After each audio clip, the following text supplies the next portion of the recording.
numbers in the NBA. You wouldn't think it, but they are.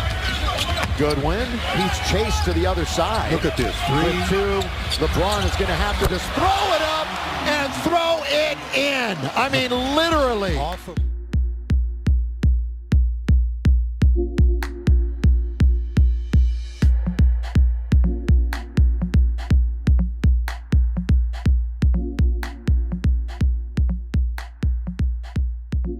Two bench threes. Vincent has another one. Finney Smith out. Luka behind the back to Vincent. Rainbow! Pretty play. Spun over the front rim. As we suspected. Luka open. Finney Smith. Pay it off. Pay it off. Luka, don't do that. Start the break and Doncic into the front court. Luka, here comes Finney Smith. One bounce for rhythm. Vincent! Boy, he had his feet under him that time, and he had enough time. He didn't have to really catch and shoot like he did on the opposite corner on the previous possession.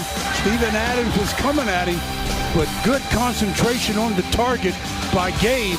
And there it is, giving the Lakers a 5-point lead. Point lead went away, didn't it? Yeah, Thompson at 16 points, averages 14. Hanging in the air, Austin. Vincent! What would they do without that guy right there and Dorian? Let's just throw that bench. Brooks to inbound, and they give him space. Sengun inside, mismatch on Luke, knocked away! LeBron erases the shot!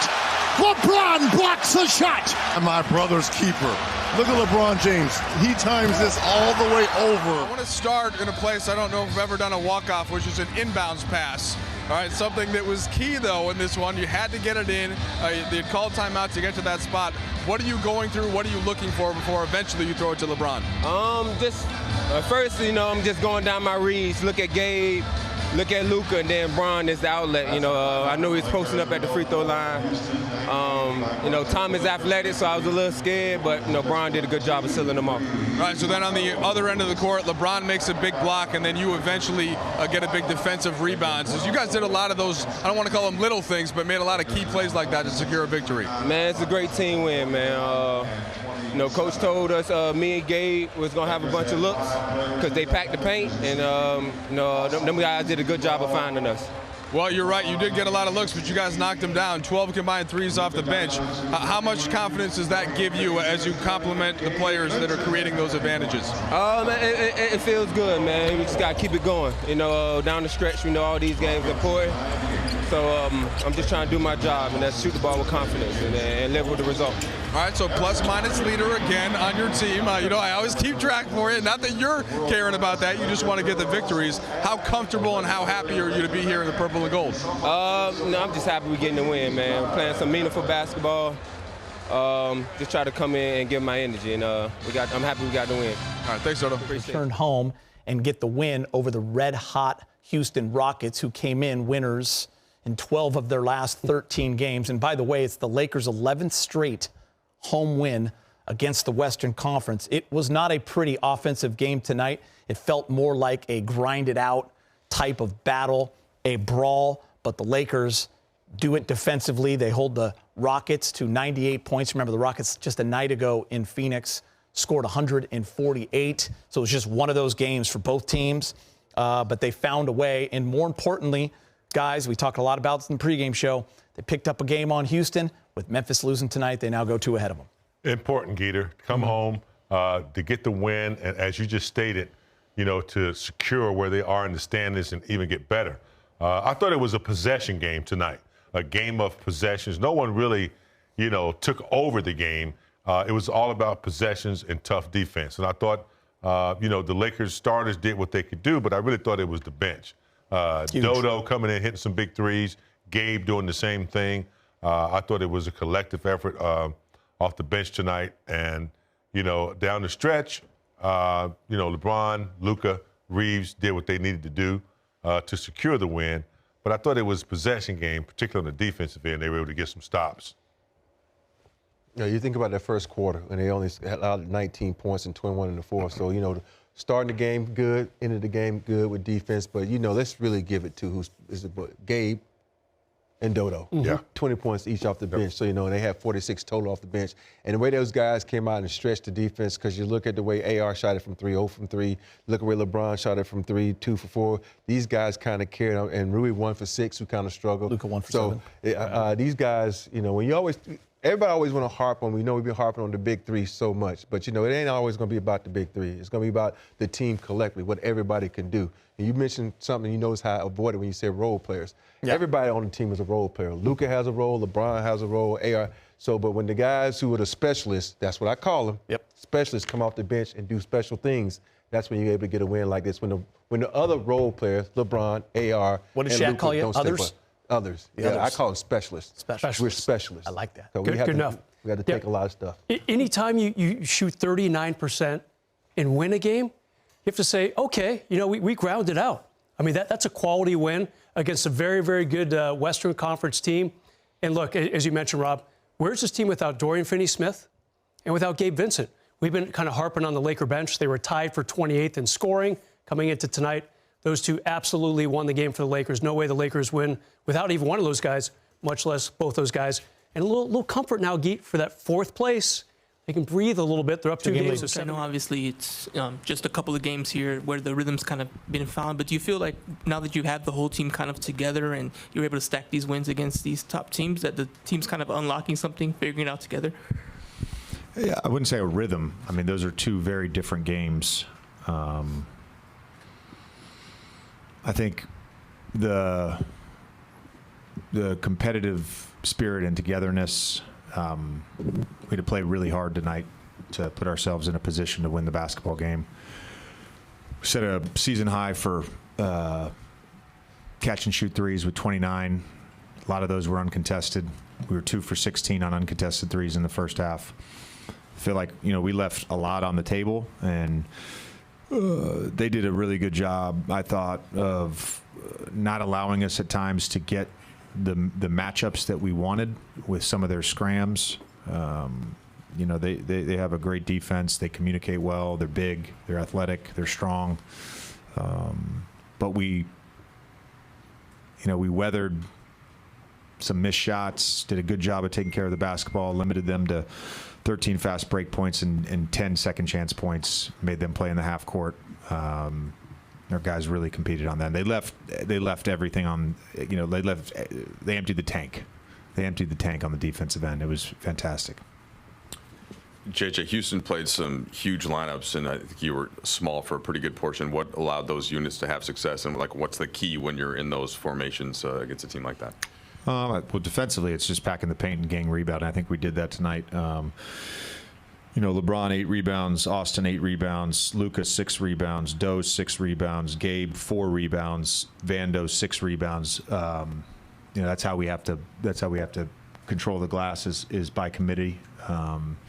This was very explicit. If you're on Sengun and Adams, you're not going to get the rebound. Your job is to box out. It's somebody else's job to come in, tip the ball to a teammate, or grab the rebound. We were great with that tonight. When we were in Memphis, you told us that you liked the way that the team kept going to Dorian on the three-point line, even though he was missing some, and he hit a big one tonight. His best game offensively as a Laker.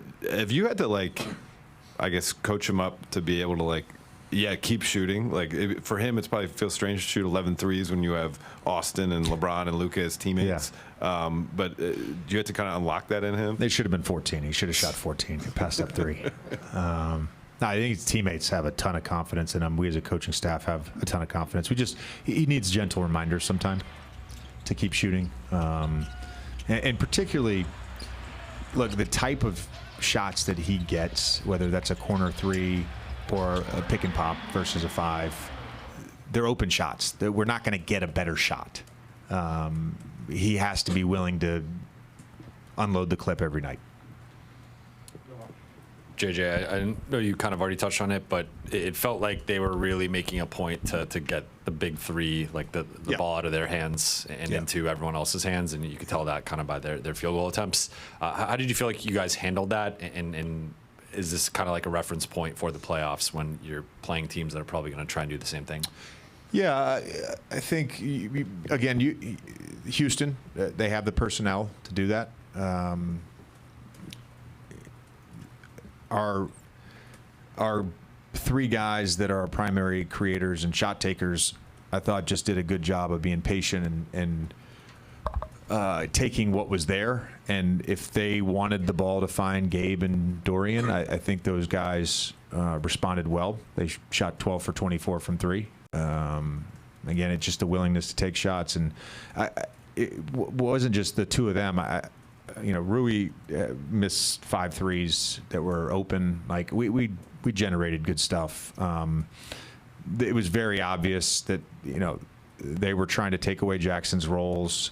They were loading DeBron. They were loading to AR. They were trying to not allow us to score in the paint. And then with their fives, just they never went to a switch, they never went to a red. So it was just all pick and pop. And again, we want those guys taking those shots if they're there. Hey, Luka, first of all, it looked like you fell a couple times on that elbow. How's that feeling? Terrible. Terrible. Yeah, but fine in 2 days. Okay.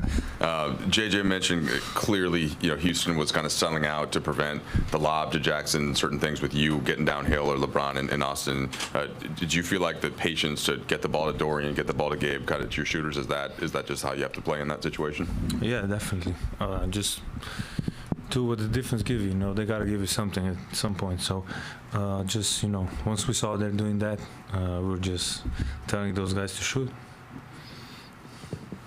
And just, I know you have the confidence from Dorian, going back for years now. Okay, well,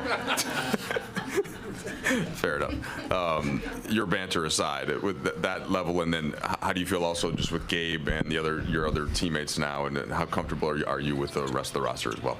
Great, very comfortable. As you saw today we fought really hard. It was a very physical game, and we got to play like this every game. If we play like this on the defensive end, on offense, we didn't do much outside Gabe and Dodo, but we share the ball. We're playing forward with pace, and we just got to play like that. You like giving Dorian a hard time. You guys go back a ways as teammates, but what's it like trying to get him to shoot as many times as he did tonight? Do you have to encourage him some? And JJ was telling us that the looks he's getting are probably as good as the look you're going to get on the team.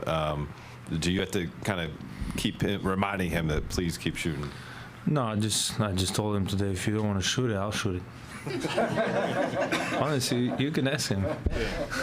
I think he could have shot more. Even he was 3 or 4 times he was open, he didn't want to shoot it. So that's the only thing I told him, and he knows how I tell him.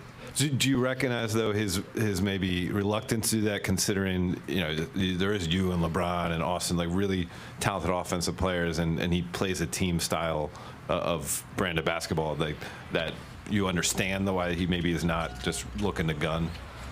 Yeah, but he talked in practice when he shoots with me, so I don't see why he don't want to do it in the game. But no, I mean, he's a great player. Those players you need on team. Never complain. Play 48 minutes, play 0. He's never gonna say a thing, and he's a fighter, man. Always love him. Always love how he plays, and just happy to be reunited with him. Luka, JJ said, but with so few games remaining, you guys have started to talk a little bit more about seeding and the playoffs as a group, and that this point of the season is about ramping up for the playoffs and just that urgency. Have you felt that, especially these last couple of games against Memphis and Houston, from you guys? Yeah, definitely. That was 4th in the West or 5th and 2nd in the West. Those are potential playoff matchups, and we knew what we need to do. So I think that's how we play hard, and that we just went out and wanted to get a win. Hey, Luke, on that note, what do you think it can mean with the group having to go through different ups and downs with close games as of late? What it could mean to you guys for the playoffs with getting ready for that? What do you mean ups and downs? Well, just having some close games, Indiana, Chicago tonight. Oh, yeah. I mean, there's so many games. There's always going to be some close games. But, one we closed and one we didn't. So sometimes, they make a half-court shot. There's not a lot you can do. But, those games that you lose like that build you up. And that helps the team, I think.